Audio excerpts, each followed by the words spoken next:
เอามื่อนี้กำปั้นจะมาเตือนคนลาวเฮาเบิดสุขุสุคนเนาะผู้ใดที่ว่าบ่อยากถึกพวกคอเซ็นเตอร์ดูดเงินจากบัญชีของพวกเจ้านะมาฟังคลิปนี้เด้อกำปั้นจะบอกให้เนาะถ้าผู้ใดเห็นพวกคอเซ็นเตอร์นะโทรมาเบอร์ตั้งโต๊ะหรือว่าเบอร์ส่วนตัวของพวกเจ้านะมันจะอ้างว่าเบอร์ของพวกเจ้าใส่หันได้รับโชคได้รับรางวัลได้รับเงินนะมันจะตัวไปจังสั้นบัดนี้เฮาเป็นคนที่ว่าบ่ฮู้ว่าจะไปรับเงินรางวัลอยู่ใส่ดอกบัดนี้มันสิบอกให้เฮาไปเข้า Google เข้าไปโหลดแอปสายการบินลาวสายการบินลาวเนาะแล้วบัดนี้มันจะให้เฮาป้อนข้อมูลใส่ป้อนเบอร์โทรศัพท์แล้วก็รหัสทั่วไปอย่างต่างๆแล้วบัดนี้มันจับได้หมดแหละโตชื่อว่าเฮาไปเข้าโหลด Google อย่างต่างๆเพราะว่ามันเห็นหมดว่าเฮาเฮ็ดจังเห็นหยังเนาะบัดนี้มันจะตัวว่ามันโอนเงินไปให้เฮาแล้ว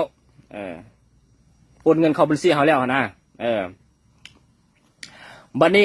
มันบอกให้เฮาหันไปเช็คเบิ่งเงินอยู่ในบัญชีของพวกเฮานะไปเช็คจังซี่เนาะเฮาก็แตะรหัสตัวเองเข้าบัดนี้มันจับได้หมดเลยมันฮู้หมดว่าเฮาเฮ็ดหยังในบัญชีเฮามันฮู้หมดแล้วบัดนี้มันจะส่งตัวสแกนหน้าเข้าไปในแอปเฮาโทรศัพท์เฮาบัดนี้มันจะค้างอยู่หั่นเด้ตัวสแกนหน้ามันจะค้างอยู่หั่น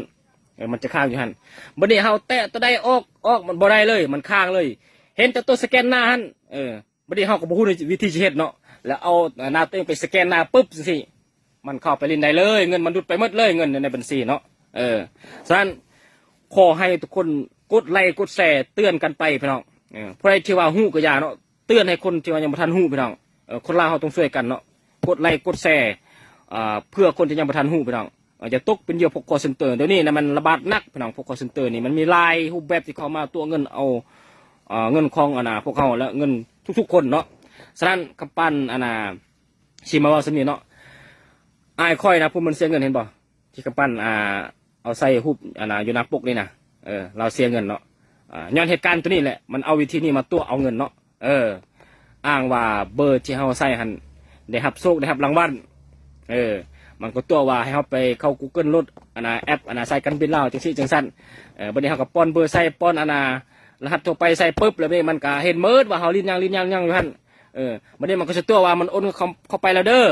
มันบอกให้เฮาไปเช็คอยู่ในบัญชีตัวเองตัวนี้แหละว่าเงินเข้าหรือบ่บัดนี้เฮ